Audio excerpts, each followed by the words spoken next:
the asylum. Them cruel folks there. Now, nobody's going to send you to the asylum. All we want you to do is to tell...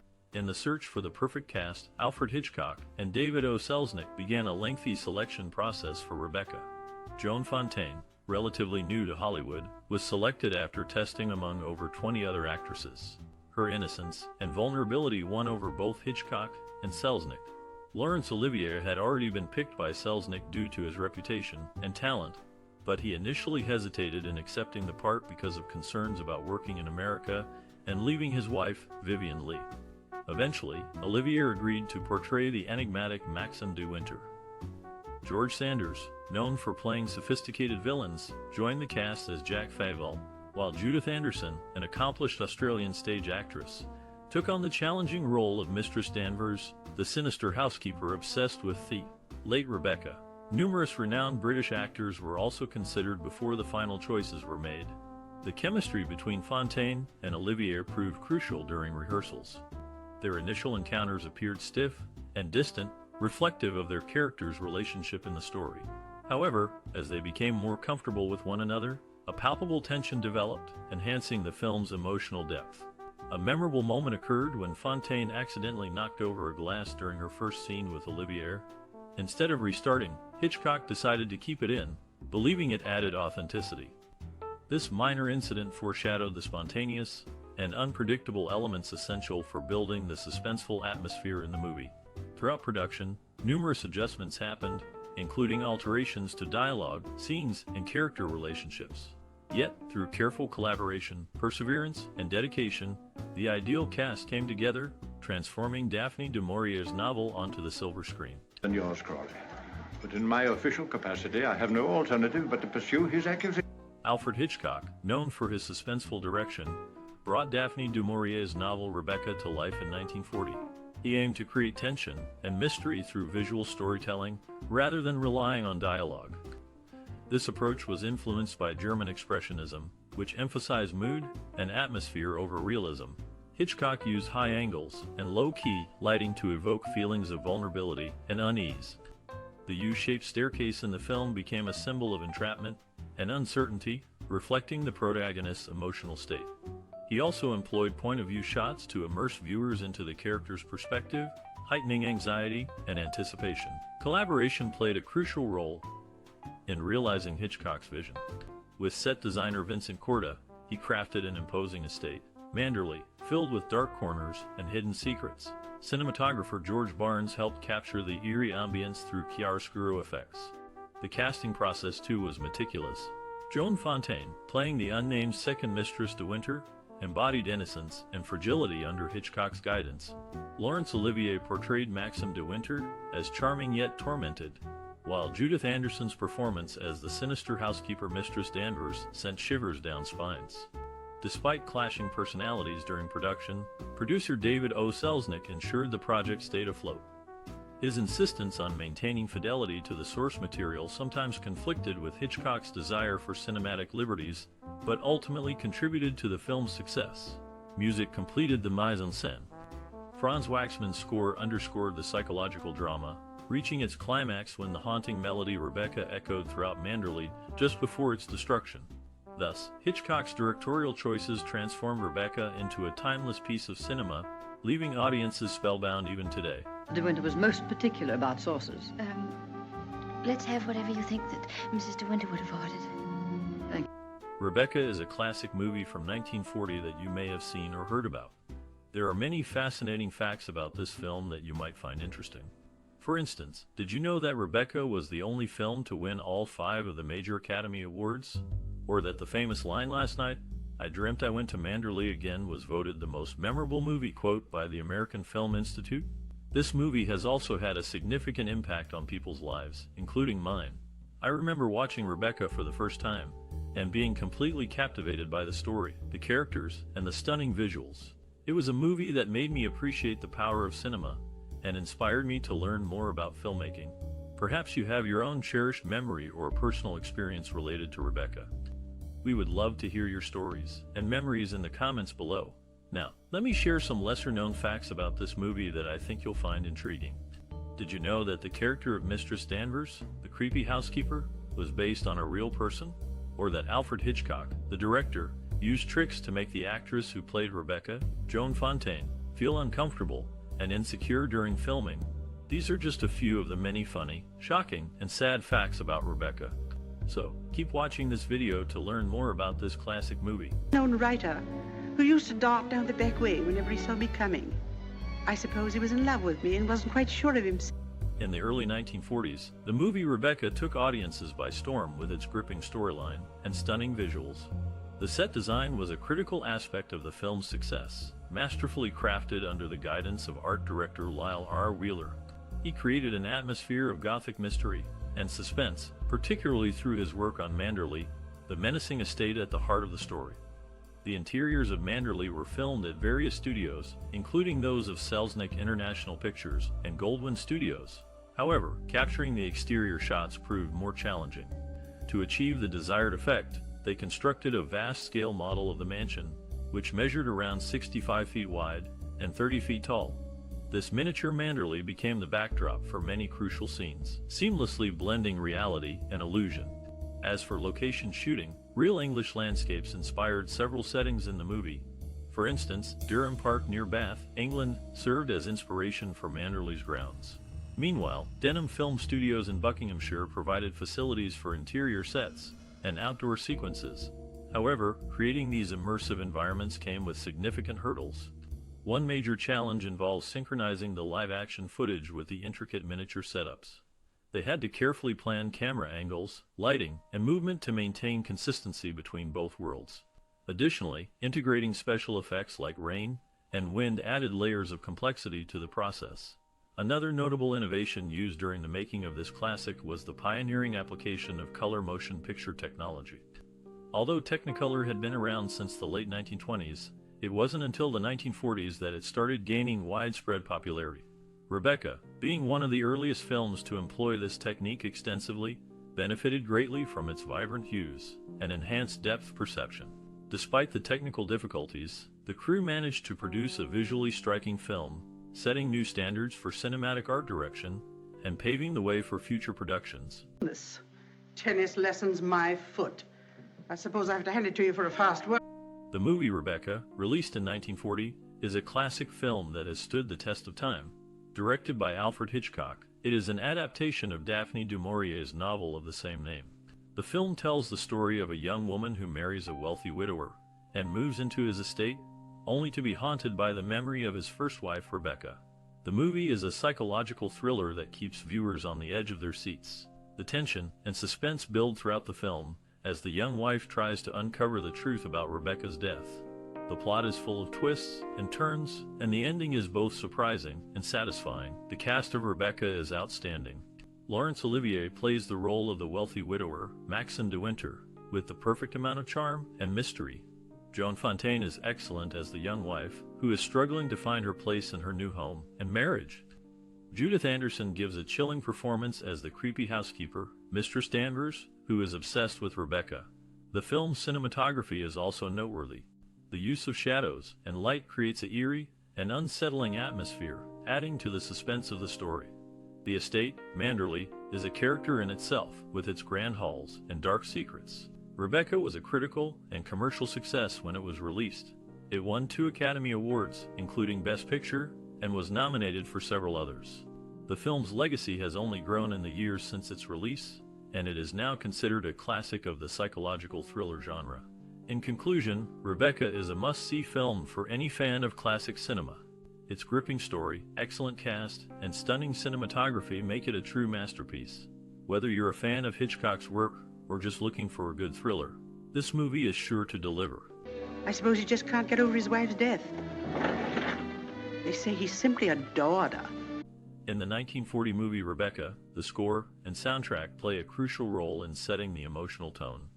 The film's music, composed by Franz Waxman, is a hauntingly beautiful accompaniment to the narrative. Waxman, known for his work in classic films like Sunset Boulevard and Bride of Frankenstein, created a score that subtly hints at the unspoken tensions and mysteries within the movie. The music is often melancholic, reflecting the protagonist's inner turmoil and the oppressive atmosphere of Manderley, the grand estate where the story unfolds. The main theme, a poignant melody played on a piano, is a recurring motif that signifies the memory of Rebecca, the first wife of the protagonist's husband. It's a haunting reminder of her presence, even after her death. The use of the piano also adds a sense of intimacy, contrasting with the grandeur of Manderley. The soundtrack also includes songs from the era, such as The Hour's Creep and Rebecca's theme, which further enhance the film's mood. These songs, with their slow tempo and minor keys, contribute to the pervasive sense of unease and mystery. Interestingly, Waxman composed the score without having seen the completed film. He worked from a detailed script and discussions with the director Hitchcock. This approach allowed Waxman to create music that perfectly complements the narrative's emotional arc, even before the film's visuals were finalized. The musicians involved in the film's score, including the legendary Hollywood String Quartet, brought Waxman's compositions to life with their skill and understanding of the material. Their performances add depth and nuance to the music, making it an integral part of the film's emotional impact. In conclusion, the score and soundtrack of Rebecca are a testament to the power of music and storytelling. They enhance the narrative, amplify the emotional tone, and leave a lasting impression on the viewer. No. Notifying all the tenants in the celebration of Maxim's return with his bride, In the making of this classic, tensions arose between the film's producer, David O. Selznick, and director, Alfred Hitchcock. Selznick's doubts about his own judgment led him to seek reassurance from his wife, Irene, after viewing some footage. She praised the excellent quality of the movie. Selznick's interference with Hitchcock's creative process extended to the film's score. He borrowed composer Franz Waxman from MGM, forcing him to work solely from the script and a rough cut. This led to complications, and Selznick resorted to inserting some of Max Steiner's music from A Star Is Born into Rebecca. This decision caused animosity between Selznick and both composers. The film's final scene exemplifies Hitchcock's bridling under Selznick's heavy hand. Initially, Selznick wanted to show smoke coming out of the burning house's chimney forming the letter. Hitchcock, however, opted to display flames licking at a pillow embroidered with the letter, a choice he believed to be more subtle. It was Mrs. De Winter's room. In Rebecca, the new bride, played by Joan Fontaine, arrives at her husband's estate, only to be haunted by the memory of his first wife, Rebecca. One of the most iconic scenes occurs when the second Mistress De Winter first enters the Grand Manderley estate. Director Alfred Hitchcock masterfully builds tension through the use of low-angle shots, making the house appear even more intimidating and ominous. The camera lingers on the imposing iron gates, the long winding road, and the daunting mansion, creating a sense of foreboding. Fontaine's performance is equally impressive. Her wide-eyed wonder and subtle fear are palpable, drawing the audience into her character's apprehension. Cinematographer George Barnes's use of chiaroscuro lighting further enhances the eerie atmosphere. The contrast between light and shadow adds depth and mystery, visually representing the dark secrets hidden within Manderley's walls. Hitchcock himself commented on this scene, stating, "The arrival of the second Mistress De Winter at Manderley is a crucial moment, as it sets the stage for the entire film." The house, in a way, becomes a character itself, looming over the narrative and influencing the actions of the characters.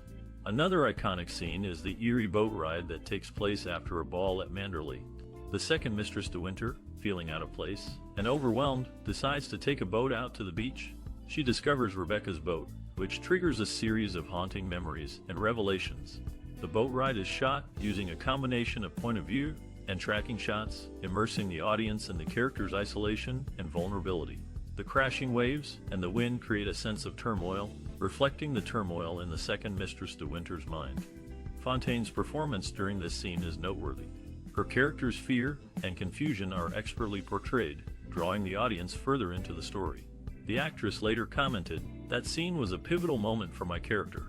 It was the first time she began to question her place in Manderley and confront the ghost of Rebecca." These iconic scenes, among others, have left a lasting impact on audiences, making Rebecca a true classic of cinema. The film's masterful direction, powerful performances, and innovative cinematography continue to captivate viewers, even today.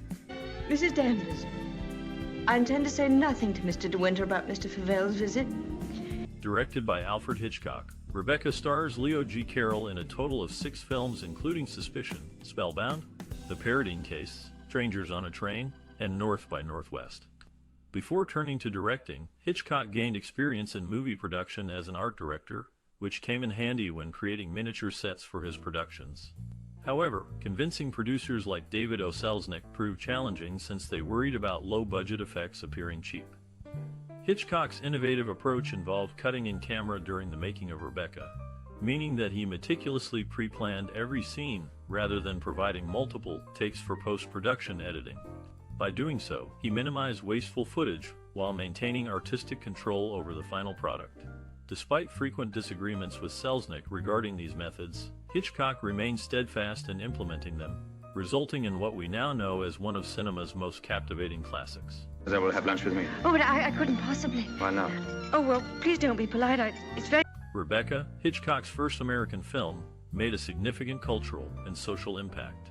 Audiences were captivated by its suspenseful plot and complex characters, making it one of the highest-grossing films of the era. The movie explored class tensions, identity issues, and power dynamics, which deeply resonated with viewers. The film noir style greatly influenced later thrillers, while the haunting portrayal of the never-seen first wife left a lasting impression on popular culture. This classic sparked conversations around gender roles, mental health, and domestic abuse, themes still relevant today. Its exploration of guilt, obsession, and jealousy transcended time, remaining thought-provoking and relatable. This show also significantly affected fashion trends, inspiring a resurgence of Gothic-style clothing, including high-neck gowns and lace collars. Additionally, maximalist interior design elements like grand staircases and lavish mansions became more desirable after appearing in the movie. Overall, this psychological thriller delved into societal norms, providing ample material for contemporary critics and scholars to analyze. With its sophisticated storytelling and timeless themes, the influence of Rebecca extends far beyond its initial release. Came here again, I'd shoot them both. One night, when I found that she'd come back quietly from In the world of classic films, one particular closet holds a chinchilla coat that speaks volumes about the movie's attention to detail. Valued at $25,000, this coat was loaned by Giles of New York for Rebecca's closet, even though it remains unworn throughout the film. It's one of the many items Mistress Danvers shows to the second Mistress de Winter, contributing to the movie's intrigue. This 1940 film, simply referred to as Rebecca, has left an indelible mark in the realm of cinema. In 2018, it was selected for preservation in the National Film Registry by the Library of Congress for its cultural, historical, and aesthetic significance. This distinction ensures that future generations will have the opportunity to step into the world of this classic. As part of the Criterion Collection, Spine-135, Rebecca has joined the ranks of other films celebrated for their enduring impact on the art of filmmaking.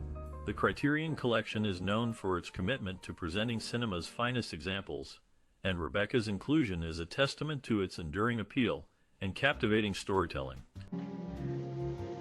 What are you talking about? Rebecca, Alfred Hitchcock's first American film, was met with critical acclaim and audience appreciation upon its release in 1940. The film, based on Daphne du Maurier's Gothic novel, was praised for its suspenseful storytelling, striking visuals, and strong performances. The New York Times' film critic, Bosley Crowther, lauded the movie as a picture of mood and atmosphere with a brilliant cast. He highlighted Laurence Olivier's portrayal of the brooding Maxim de Winter and Joan Fontaine's vulnerable depiction of the second Mistress de Winter. The film's haunting and evocative set design, particularly the ominous estate of Manderley, was also singled out for praise. Rebecca was nominated for 11 Academy Awards, a record for the time, and won 2, including Best Picture. This accolade not only solidified Hitchcock's status as a master of suspense, but also marked a significant milestone in his career, as it was his first American film and his first Oscar win. The film's other wins and nominations included a nod for Joan Fontaine for Best Actress, which further highlighted her ability to portray complex and nuanced characters. The film's screenplay, based on the novel by Daphne du Maurier, was also recognized, demonstrating the power of adapting literature for the screen. These awards and nominations not only validated the hard work and talent of those involved in the film, but also contributed to the lasting legacy of Rebecca as a classic of the suspense genre.